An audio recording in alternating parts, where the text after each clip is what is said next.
the joke I made recently was kids are like insurance podcasts. They're really easy to make and not everybody should have one. But Pretty the good. That was real good. the biggest advice I can give anyone is don't stop. Yeah. Like with podcasting, the biggest metric to success is volume, consistency, and not stopping. Yeah. There's so many like if you do 50 episodes, you're in the top 1% of podcasts on Apple. Whoa.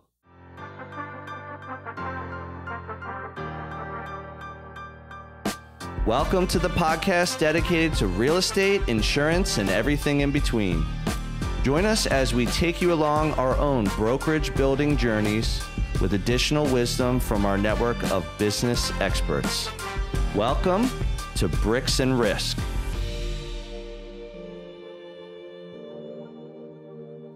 Hey everyone, welcome to another episode of Bricks and Risk. I'm Tim Garrity. And I'm Sean Mooney.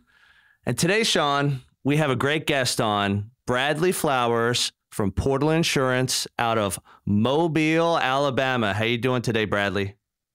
I'm great, guys. Thank you for having me. Thanks for coming Did on I in. pronounce that right, by the way?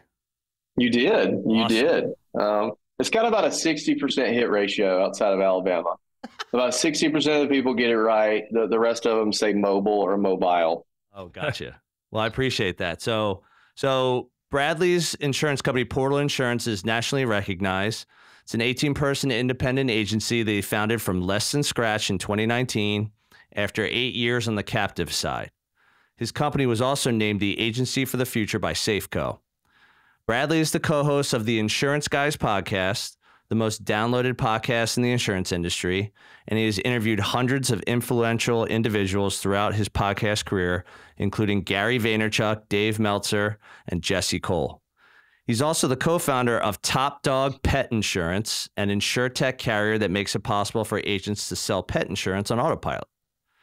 All right, so we know you're big on operations, hiring, and M&A, but let's specifically talk about mergers and acquisitions and how it relates to Portal today. Yeah, so before we get into that, I'd like to thank my mom for getting that bio over to you guys. She does a really good job with that. Well done, Mrs. Flowers, we can't thank you enough. That's my go-to opener. M&A for us, I'm big on looking at people who are more successful than me and modeling or modifying a bit what they do. I think too many people, especially in the business world, try to reinvent the wheel. And for us, if you look at probably the top 100 largest independent agencies in the country, there might not be one that grew just organically. Most of them are M&A shops. I'm sure somebody on Twitter is going to correct me on that and be like, no, what about this one? They're number 99. But generally speaking, that's how those guys got so big. And, independent agencies, not speaking ill of independent agencies or anything like that, but one of our detriments is we are independent. We can do it any way we want to. And because of that, you get a lot of crazy models out there. You get a lot of crazy agency structures. You get a lot of, we just bought an agency recently that, was the equivalent, their operations was the equivalent of throwing spaghetti up against the wall and seeing what stuck. Mm-hmm. And so you get a lot of just like wonky structures and business practices, and sometimes they don't have any processes.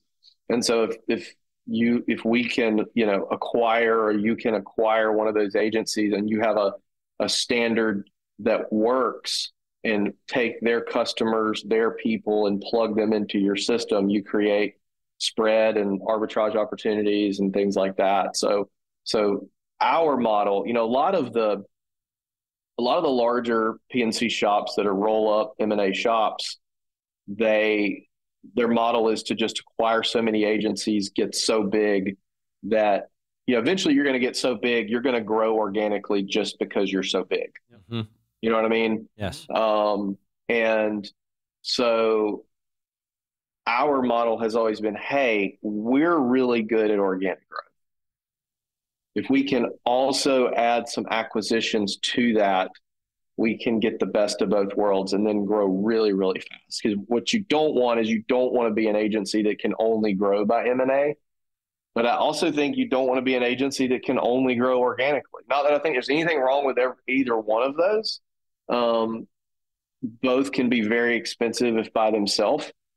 But our thing is like, hey, let's buy agencies.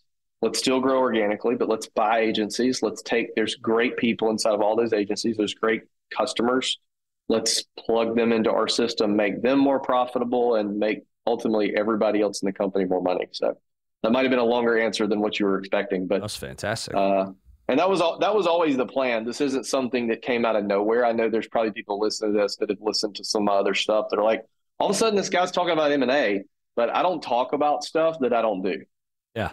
Like if you look at my content prior to 2019, I never talked about hiring or managing people. That's because I didn't hire or manage people. Yeah.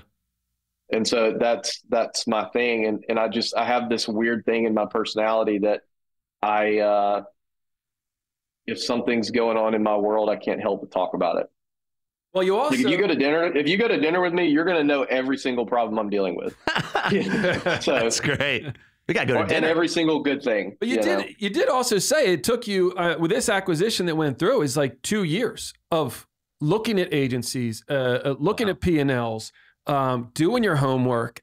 So maybe you weren't doing the deals, but you were certainly doing the homework to get comfortable with doing a deal. Your co-host is going to like this. It's just like commercial real estate. The best way to get into commercial real estate is start looking at deals. Would you disagree? No, commercial is all about deals. I mean, residential is a little bit different. That's more my focus, but we do development and commercial deals and development. It's all about the deal. Yeah. And you look at enough of them, you start spotting trends and start knowing what to look for. Yep. I was having a conversation with a founder of an insurtech an hour ago about investing in tech companies.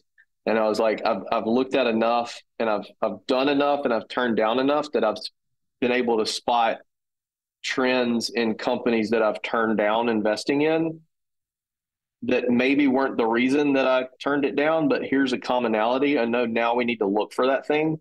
You know what I mean?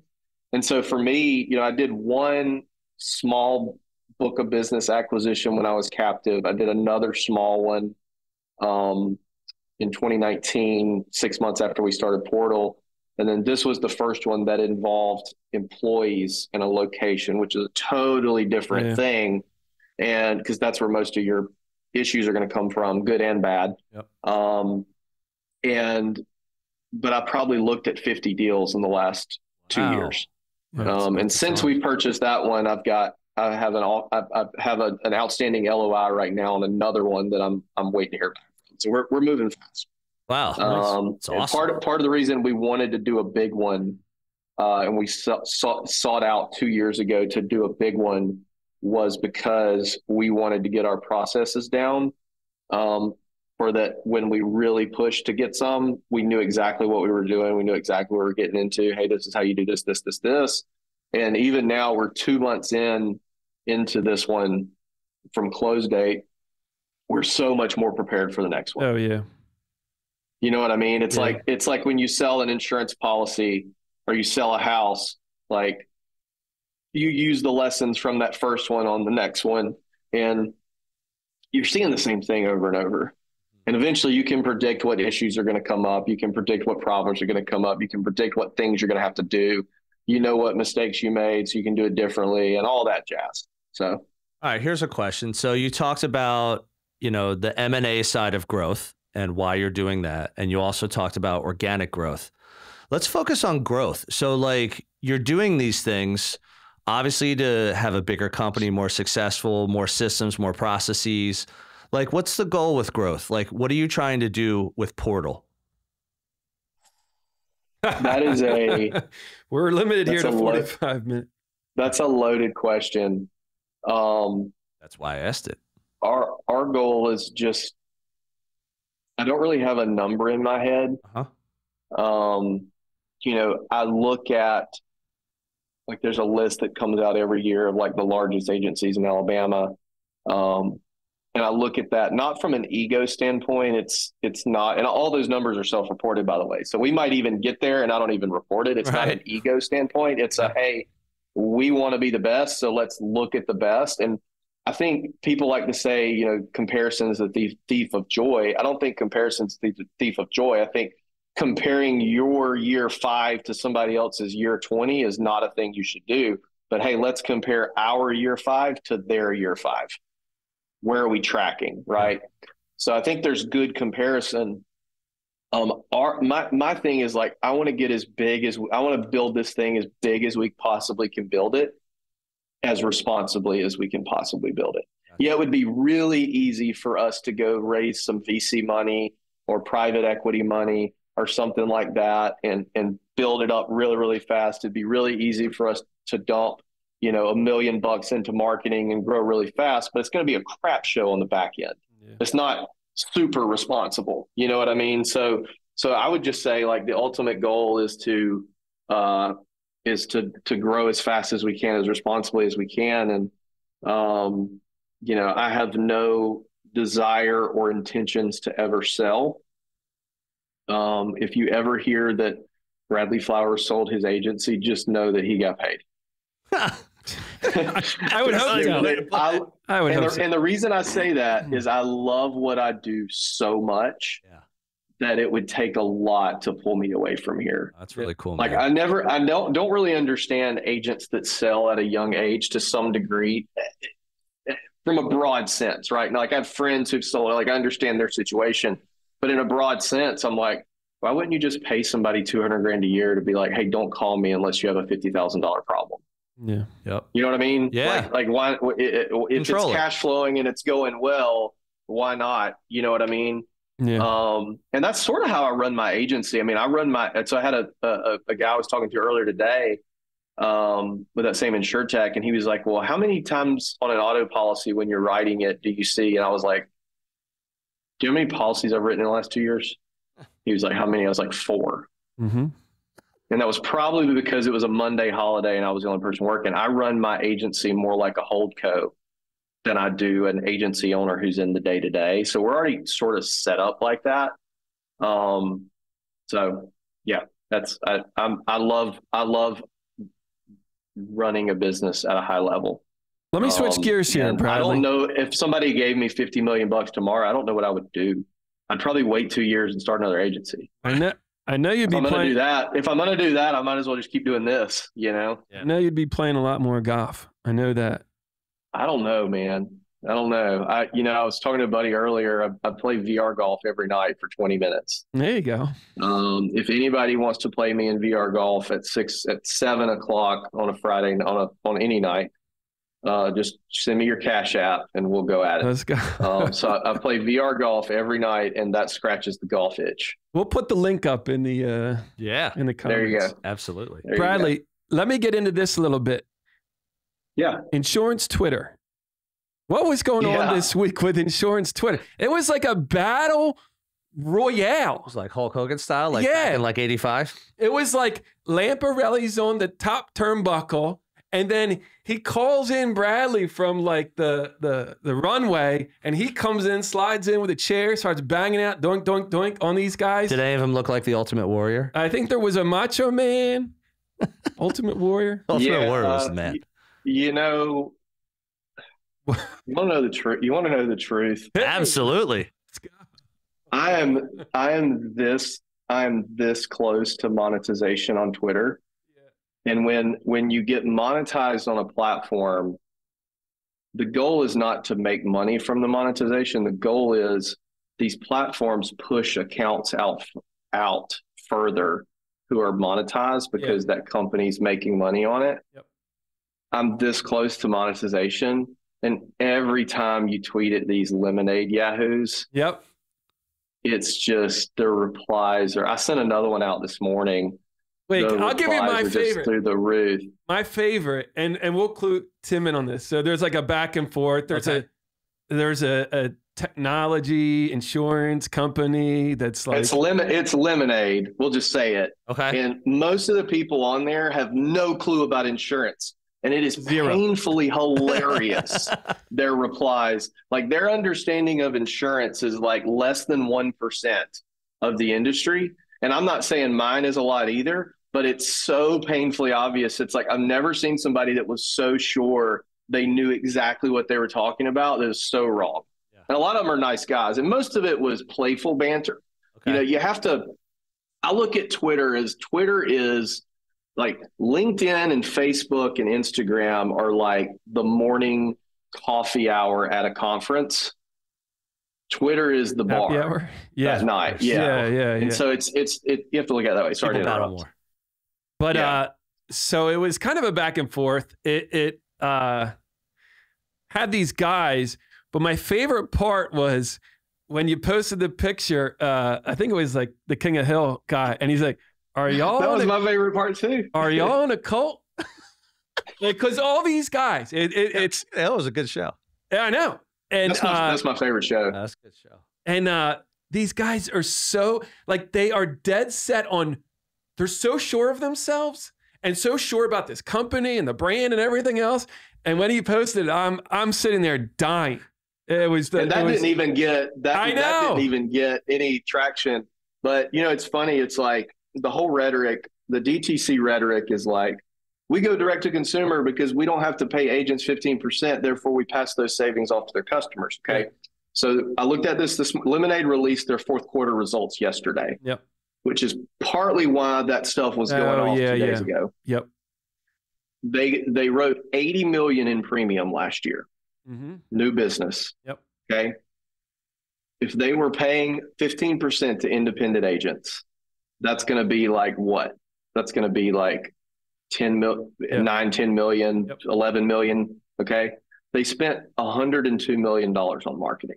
There you go. Last year. And I'm like, how does that math with your example of, we saved 15%. Yeah. You know? Yep. Anyway, but no, that was more or less just me wanting to get a rise out of people to get some responses. And people are like, Bradley, you woke up on the wrong side of the bed today. I was like, no, when I fired off the first tweet, I was still in bed.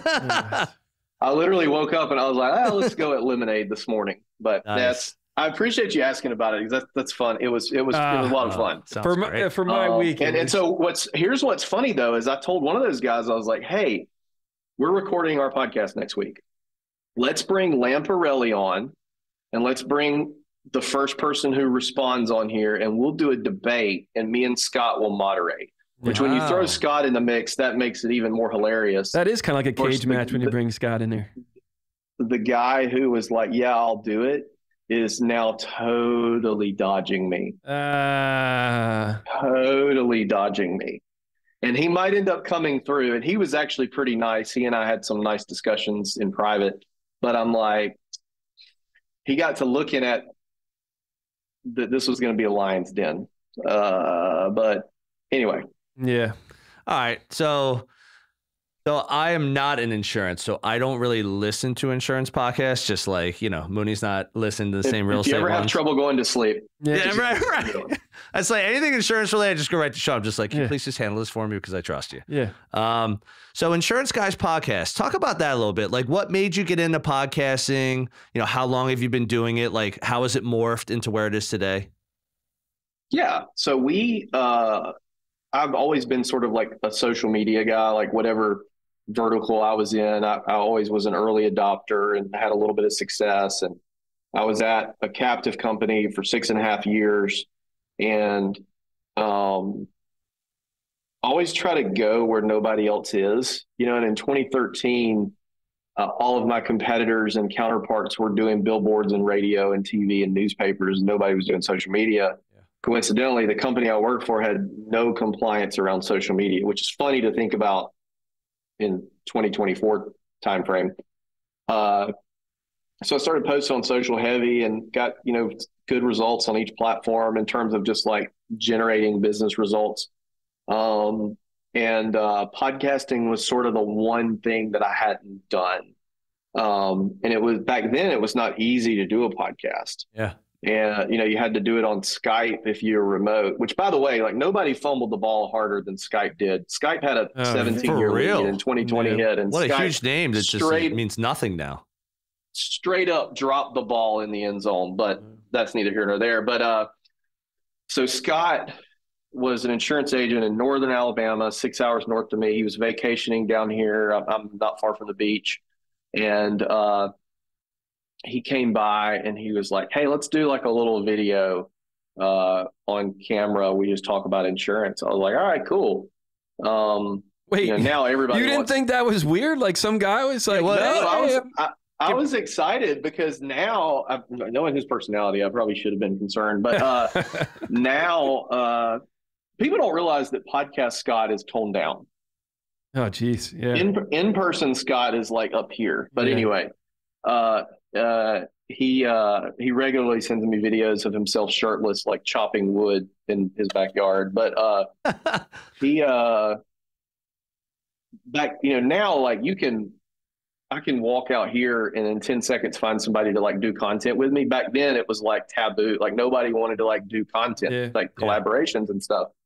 And that's why I almost never turned down a podcast request, because I remember, 10 years ago, I was like, man, I wish somebody would have me on their podcast. So anyway, we did this thing. Yeah, absolutely. We did this thing and we got done and he was like, man, we should do a podcast. And I was like, well, that's like the one social avenue I have not done. So I was like, if you pay for it, I'll do it. So we were trying to decide what to do, and we looked at maybe consumer facing, but that's boring.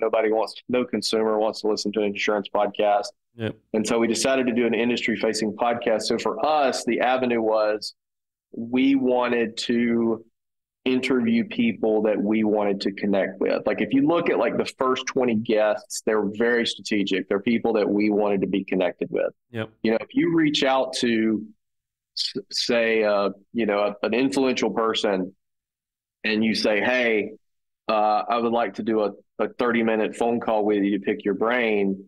They may or may not say yes. Mm-hmm.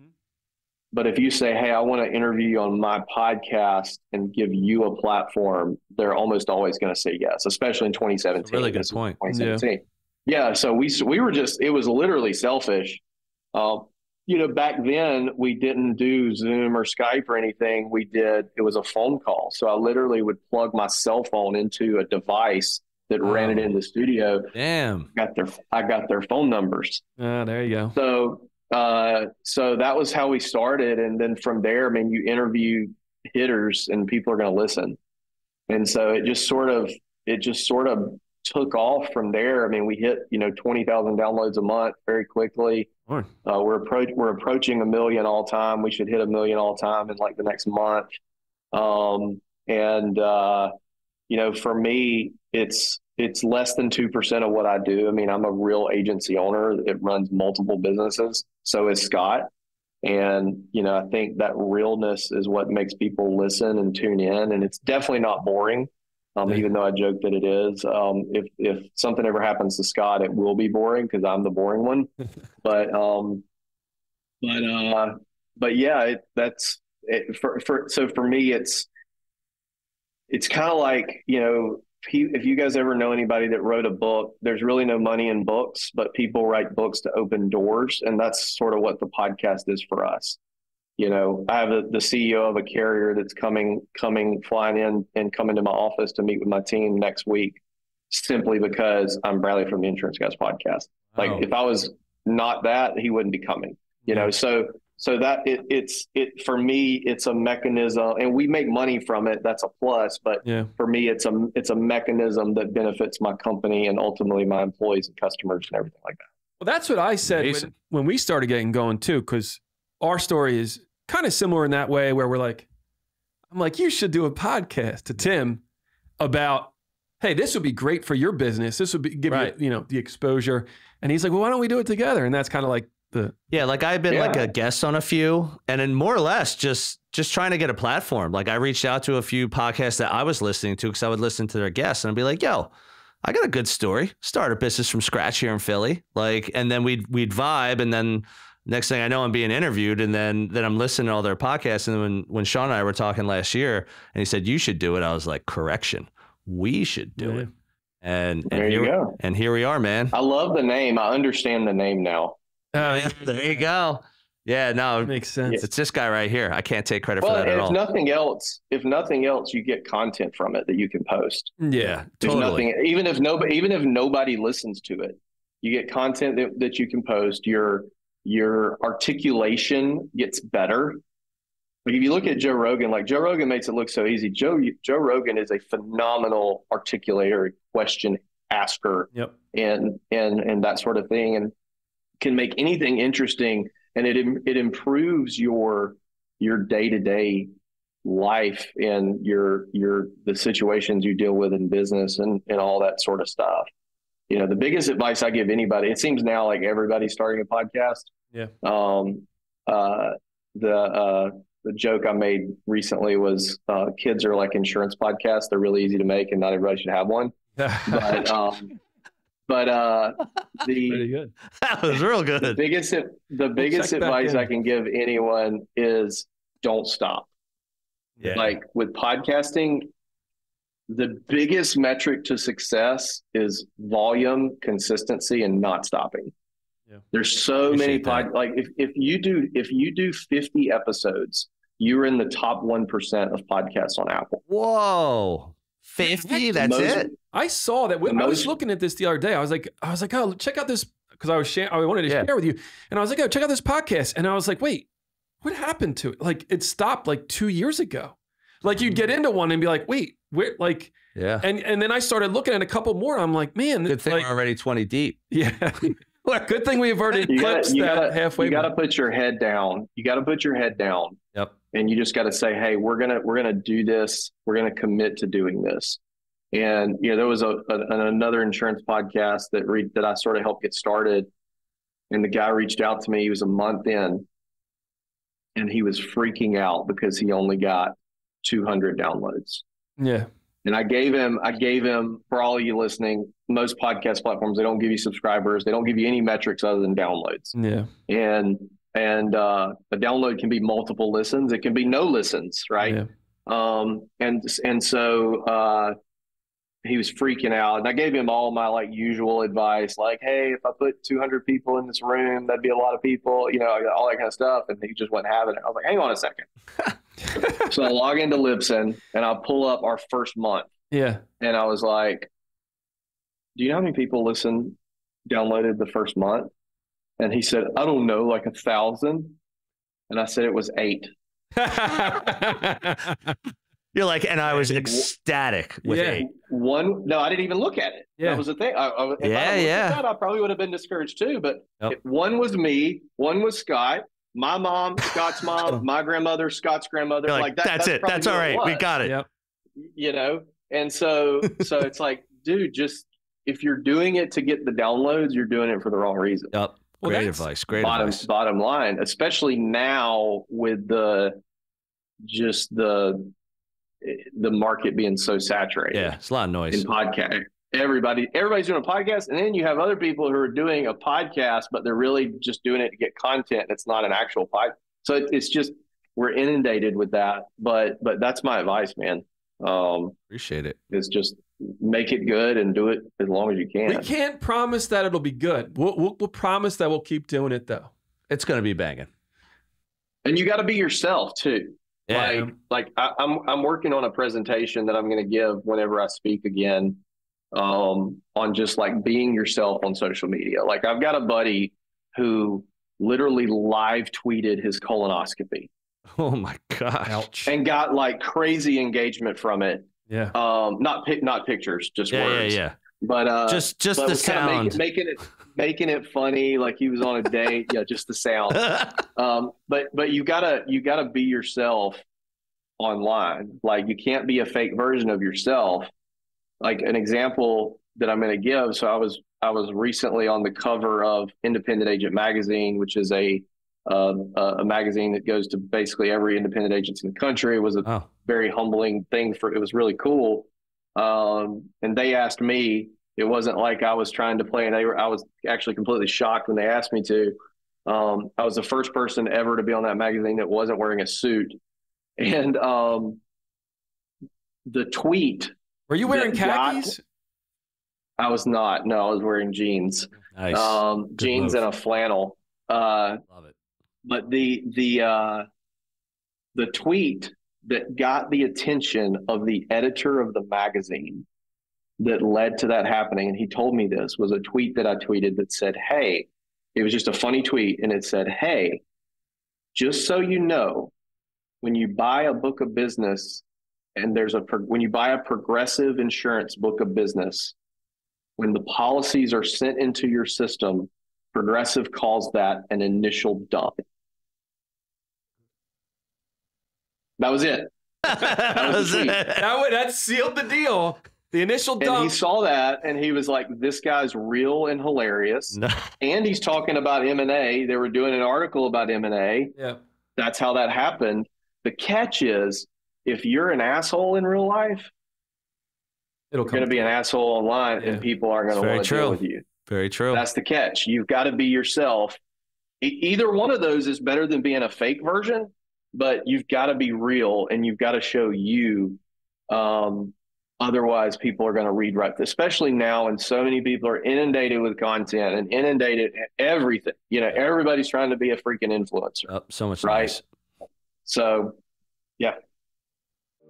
Hey, everyone. This is Tim, your favorite Bricks and Risk co-host. But don't tell Sean. I hope you're enjoying this episode, and I'll get right back to it in a moment. Our audience grows through word of mouth, so if you would please take a moment of your time and give us a review on the platform you're on, that would be fantastic. Please also help spread the B&R word by sharing your favorite episode with a friend. We greatly appreciate your time and trust.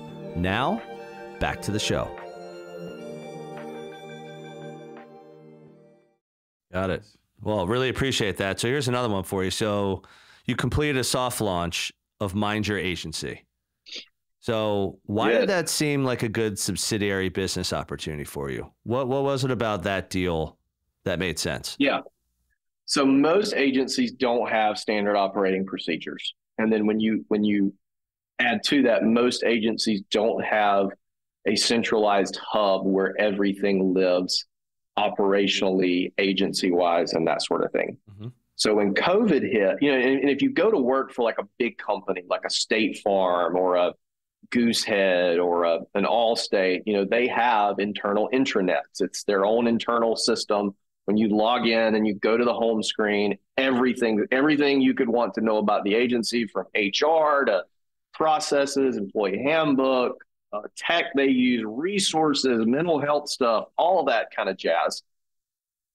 They have it there. Well, a lot of independent agencies don't have that. And so when COVID hit, we worked from home for 2 months during COVID. I'm in Alabama, so we didn't have to work from home if we didn't want to, but we did. And so I needed a project. So I was like, why don't I start putting together this intranet? And so I started it, and then I quickly handed it off to my director of operations, Kenneth, who is like a whiz with this stuff. And so it's been I guess now 4-year process where we built this like awesome agency intranet. It's got everything on there. We hired somebody to code certain things, you know, everything from if our team, you know, we're at the point now we're in like 20 states. We have probably a couple hundred carriers or MGAs, and a risk will come in and I'm like, I don't know who we have that could write this. So we can literally go to the intranet, pick the state, pick the class of business, boom, here's all the carriers, here's their underwriting guidelines. Do they, you know, how do they do their billing? How do they, you know, what exclusions they have, that sort of thing. If people want to take time off, there's a time off thing. If people have a question about employee handbook, if they have a question about what's our holiday schedule, like literally everything is on there. It's the central hub. When people log into our computers, it's the first thing that comes up. And then we added in all of our processes in there. We built a search function. It looks and is a Google search, but it's a Google search for our processes. So the idea is I want to be able to take a homeless person off the streets, sit them in a desk. Somebody calls in to file a claim. They can type claim and it's got the exact process right here. So it allows you to spin up new employees faster. So if you look at companies that build intranets, there's one or two, if not both, problems. One is they're really expensive. Most companies that build intranets for you require you to have like 200 employees, and they're going to charge you, $20 a month per employee. Or it takes forever to build it. And our whole thing is like, hey, yeah, you can build it yourself, but it's going to take you 4 years, just like it took us. So essentially what we're doing is it's almost like that was me years ago. I tried to do it on a SharePoint site. Really? So if you could like build it out on a SharePoint site, because we're already hooked into Microsoft and all that. And so like we would have dedicated pages for carriers, but it's how did it know that you have a Droid and not an iPhone? That was my first question. Yeah, it's an Android recognition app that you plug into. It's like, we can't work with you, Mooney. Sorry. Yeah. Next customer. Yeah. But super hard, and it's just constantly updating, new carriers, new underwriting guidelines. I mean, it's to a point where you get to a certain point, and then you just have to like walk away almost, and like because it's too much work. The amount of time that you're updating. Yeah. Right. And then if one thing's off, then it's like, what's the point? Then it's like, what's the point of the system? Because or something changes. Exactly. Something changes with a carrier. It changes like five other things. And literally in the last year with these underwriting guidelines, I mean, we were getting like email. I mean, it was like a weekly thing where carriers were changing everything about their products from week to week. Whoa. So it's like, yeah. How are you supposed to keep up with that? Yeah. It's a full-time position to do that. But yeah. So the idea was like you go to like a website vendor, right? You get a pre-built site that you plug your stuff in, and it's updated over time by you and by the website vendor as they add features. So it's essentially a website vendor, but it's for internal websites. So kind of like WordPress is for like a consumer facing website. Is that what this is for, like your internal intranet, that kind of thing? Essentially, yeah. So ours are built on SharePoint or Google Sites. You can be on either. And the idea is we just take this beast of an intranet that we built and offer that to other agencies. Like a white label service. And so essentially, yeah. So like we've got two offerings right now. We're soft launching it. So Kenneth is in charge of it. He's the operating partner of that company. He's the one that essentially took my shell that I built and ran with it and made it. Every time I log into it, I'm like, oh, I didn't know we had this. And so the idea is we have like basically one of two packages. We have one.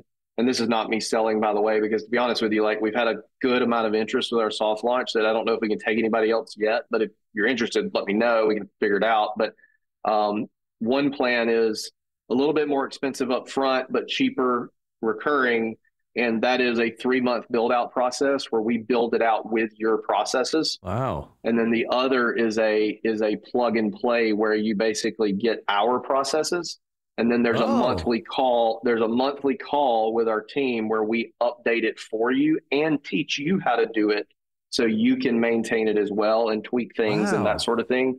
So that's the idea. So you're basically giving them like a skeleton framework option.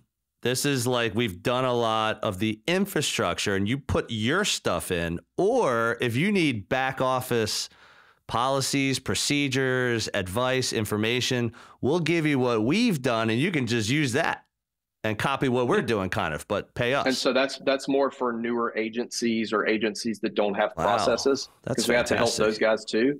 And does it matter? So, and then does it matter like captive to independent, E&S, standardized? Does it matter, or is it so generic in nature just from a process standpoint? So captive might be a problem from the captive standpoint. Oh, yeah. Like, you know what I'm saying? Yeah, but from our end, like, no, we can definitely, in fact, from our end, it'd be way easier to do it for a captive agent. Oh, yeah, because it's got to be compliant because of them. And then from E&S thing, I mean, I think it's more of an advantage for E&S people because we're heavy E&S. Yeah. You know what I mean? And then we're working on a deal with a payroll company where we're going to have payroll built in there too. So if like, you're getting to the point where you're hiring people and you need a payroll company, we're going to offer that as well. Nice. So nice. Very cool. Yeah. It's a project. It's a project I'm excited about.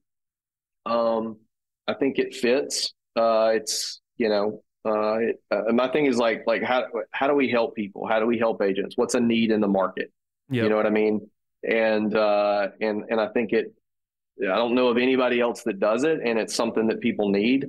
I mean, it completely changed the game for us. It makes us look more professional to new hires. Oh, sure. It makes us look and feel more like a corporation in a good way than just a mom and pop shop that, also too, acquisition. Here's the accordion file with all the payroll documents. Right. You know what I mean? Like George Costanza in that Seinfeld episode with the wallet. Like, what have you been doing here? I'll never forget. I had a conversation. Sean's probably heard the story before. I had a conversation a few years ago with the chief. I don't know what the exact title was, but it was something like chief insurance officer at Apple. And I was like, I have two questions for you. We had like an official call where like they do. And I was like, why the hell do you have an insurance department?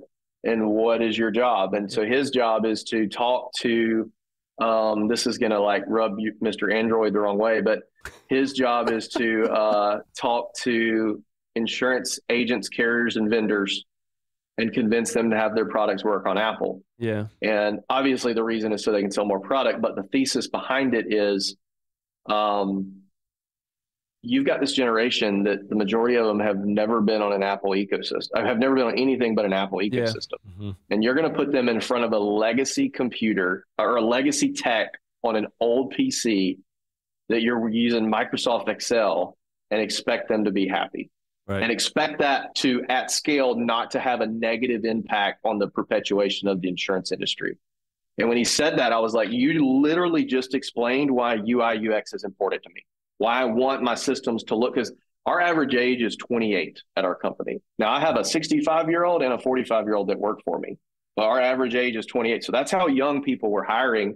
I can't put them in front of a dinosaur system and expect them to like know how to use it. And so that kind of plays into the mind your agency stuff. Like if you're trying to hire somebody and convince them to make your company their lifelong career, and you don't have something as simple as like a central hub where everything lives, not customer data, but internal stuff, that's going to have a negative impact because, like guys like us, like we're entrepreneurs, like we're okay with things not being normal. We're okay with but people who want a job and want to work at a company, which is a large percentage of this younger generation, they don't want that. Like they want structure. Yep. So that's the ethos behind that deal. I gotta believe that one of the biggest advantages of having that system or the implementation of that system is tied to acquisition. When you acquire an agency, right? So you acquire an agency, it's like chocolate and vanilla. It's two different ways of doing business. Here it is. I mean, like now you just brought on 10 employees, right? So it's not that they have to like learn your systems or how did you do this? It's like, nope, right here. Just log in. So our biggest struggle right now with this acquisition we just did, we had 5 employees that came over. Our biggest struggle is getting them up to speed and getting them meshed in and used to the processes and that sort of thing. And it's been hard. I cannot imagine how much harder it would be if they didn't have a resource to research their question before they ask it. Well, it's taking time away from you. It's taking time away from, other team members that need to be doing their job that now are doing their job and that other person's job. Absolutely. Cool. Yeah. I got one more for you, Bradley. So absolutely. Your go-to quote that you gave us is success is like a slingshot. The further you get pulled back, the further you are propelled forward. Why does that one resonate with you? What made you put that down? So I'm going to tell you, it goes back to hiring younger people. Not that we're intentionally looking for just younger people. I would love some more gray hairs on my team. So don't sue me. But just because of the nature of us being a new company, like we wear skinny jeans, younger folks are attracted to us. I've run into some situations where I think a lot of kids go to college, man, and they expect to be making 150 out of the gate, and they expect their next job to be 160, and they expect their next job to be 200. And careers don't work that way. Like, you've got to be willing to take risks and sometimes take a step back to go forward. Yep. You know, careers are not linear. Life is not linear. You can't go from here to here to here to here to here. It's the people that always try to take a step up that end up getting stuck. And the person that took the risk, that maybe took a step back in income, but because they saw an opportunity, are the ones that end up ahead of everybody else. So I think I've been looking for a college to let me give that speech, but I think it's just all about like setting expectations and being willing to take a risk for a better it's so easy to take the dead end job that's going to pay you, 20% above market rate, but guess what? You're not getting any raises. They're going to treat you like crap. You know what I mean? Yeah. And there may be good versions of that out there, but that's just something that's been heavy on my mind. And that's not to say like we underpay our people or anything like that at all. In fact, we overpay our people, not overpay for them, but overpay in terms of like industry to the market. Yeah. Yeah. But I just kept seeing these kids over and over, and they're like, "Oh, well, I want to be a producer, and I want to make $150,000." And I'm like, "We've never sold a freaking insurance policy." Right. Yeah. Like, you have to prove yourself. When I left the captive company to start this, I was making 160, and I didn't tell anybody that because all my buddies would have told me I was crazy. But I went from 160 to -0 or less than zero for 2 years. Yeah. But was way happier and was then able to propel myself forward. So you just gotta, and then that quote also goes, and a buddy of mine, Chris May, actually said that to me, but that also goes into like, setbacks and stuff. Totally. If you're religious, like, what's God trying to teach you in this setback? Yeah. If you're not religious, what's the universe trying to teach you in this setback? Like, there's opportunity in every problem. For sure. So good, man. So before we close it out, why don't you tell the listeners where they can find you and learn more about what you got going on? Just go to any social platform and just type my name in. I'll come up and reach out to me. I'm pretty active everywhere, and probably Twitter. the most active on Instagram. Instagram and Twitter are probably the two. I'm more likely to answer a DM on Instagram than I am Twitter, because there's some crazy people on Twitter. Yeah. But VR golf, Peloton. VR. Hey, if you want to play VR golf, buddy, get your better practice a few weeks. I play every night. Gotta get your ass kicked. I made it up. I made it up to number 2 in the world in VR golf. Whoa! And I started when I first started. Knew there was rankings. I was 150, and I'm super competitive, so it became a thing. And I went from 150 to number 2, and and it's based on points. The difference between number 2 and number 150 was less than a point. Yeah. But the difference between number 2 and number 1 was like 6 points. Yeah. So I was like, I'm going to have to like quit my job and like, do this all the time. And so I stopped doing that. But now it's like my escape for 20 minutes. I get on there every night and I play 20 minutes, 18 holes of VR golf. And they have this cool thing now. They have a partnership with the PGA Tour where they have a lot of PGA Tour courses on there. Oh, nice. So whatever course the PGA is playing that week, you play it under the same conditions, pins and stuff. And you can play against the pros, and they have their own tournament and stuff. Like the other day, I was playing the VR Waste Management Open. Nice. And I shot 660 in the opening round, which I think was lower than any of the pros shot. Yeah. So I was like all pumped up, But that's how I get my golf fix. Awesome. And it pisses me off that I like it so much because I'm not a gamer. Yeah. At all. Yeah. And I'm like, God, it drives me crazy. I don't play anything else. I don't know what else the Oculus does. That's the only thing I do. Good stuff, man. Well, let me say, we really appreciate your time today, Bradley. So that's all we have for this one, folks. Thank you for tuning in again to another episode of Bricks and Risk. See you soon. Thank you for joining us on another episode of Bricks and Risk. Our goal is that you walk away with 1 or 2 valuable nuggets, and we greatly appreciate you sharing your time with us today. You can find all B&R episodes on Spotify, Apple Music, YouTube, and anywhere else you get your podcast content. Until next time, keep learning and keep growing.